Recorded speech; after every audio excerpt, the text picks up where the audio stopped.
Ready start. चुनाव आयोग ने जम्मू कश्मीर केंद्र शासित प्रदेश के साथ ही हरियाणा राज्य में विधानसभा चुनावों की घोषणा कर सियासी सरगर्मी को और बढ़ा दिया है। लोकसभा चुनाव के बाद से ही खासकर जम्मू कश्मीर में चुनाव की ज़्यादा प्रतीक्षा हो रही थी। वहाँ चुनाव को ज़्यादा समय तक टालना अब संभव नहीं था, क्योंकि सर्वोच्च न्यायालय ने चुनाव के लिए 30 सितंबर की समय सीमा खींच रखी थी। अतः अब 3 चरणों में मतदान के साथ चुनाव की घोषणा का स्वागत होना चाहिए। जम्मू कश्मीर में 18, 25 सितंबर और 1 अक्टूबर को मतदान होंगे, जबकि हरियाणा में एक ही चरण में 1 अक्टूबर को मत डाले जाएंगे और नतीजे 4 अक्टूबर को आ जाएंगे। गौर करने की बात है कि पिछले दिनों मुख्य चुनाव आयुक्त राजीव कुमार, चुनाव आयुक्त ज्ञानेश कुमार और सुखबीर सिंह संधू ने इन दोनों प्रदेशों का दौरा किया था। सबसे ज़्यादा उत्साह इस बात का है कि कश्मीर में लोग चुनाव में भाग लेने को लालायित हैं। मुख्य चुनाव आयुक्त ने कहा भी है, हमने लोकसभा चुनाव के दौरान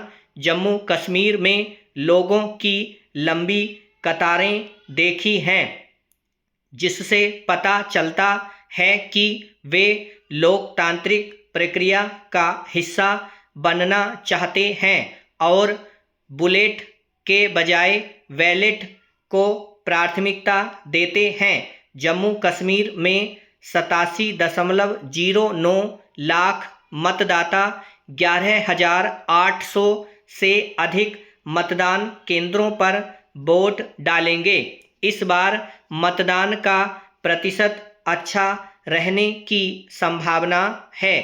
कश्मीर में माहौल बदला है और ज़्यादा से ज़्यादा लोग मुख्यधारा में आ रहे हैं। विगत दिनों से आतंकियों ने जिस तरह से हिंसा का सिलसिला चला रखा है, उससे भी पता चलता है कि आतंकी नहीं चाहते कि चुनाव हो और हालात सुधरें। कश्मीर में लोगों ने अगर लोकतंत्र को मजबूत कर दिया तो फिर आतंकवाद को मुंह छिपाने की जगह नहीं मिलेगी। मुख्य चुनाव आयुक्त ने विश्वास जताया है कि जम्मू कश्मीर के लोग विघटनकारी ताकतों को उचित जवाब देंगे। चुनाव आयोग की दृढ़ता सराहनीय है। वहाँ चुनाव कराने में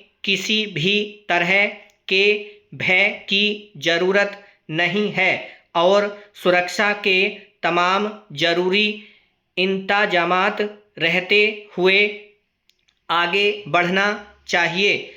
आयोग ने साफ कर दिया है कि लोकतांत्रिक प्रक्रिया को पटरी से उतारने के लिए किसी भी आंतरिक या बाह्य दखल को मंजूरी नहीं दी जाएगी। कोई शक नहीं कि चुनाव से भी जरूरी काम कश्मीर में सुरक्षा बहाल रखना है।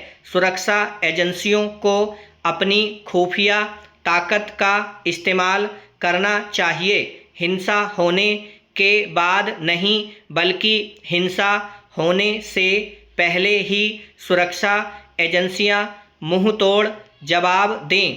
जब राजनीतिक पार्टियों की भी जिम्मेदारी बढ़ गई है और लोगों को भी हिंसा के विरुद्ध पूरी सावधानी बरतनी चाहिए। जम्मू कश्मीर को जून 2018 के बाद से ही चुनी हुई सरकार का इंतजार है। इसका इंतजार अब पूरा होने वाला है। जहां जम्मू कश्मीर को नई सरकार मिलेगी, वहीं हरियाणा को 90 सीटों पर भाजपा तीसरी बार जीतने के इरादे से उतरेगी। वहीं कांग्रेस भी सत्ता में वापसी के लिए प्रयासरत है। किसानों की नाराजगी को मुद्दा बनाया जा रहा है।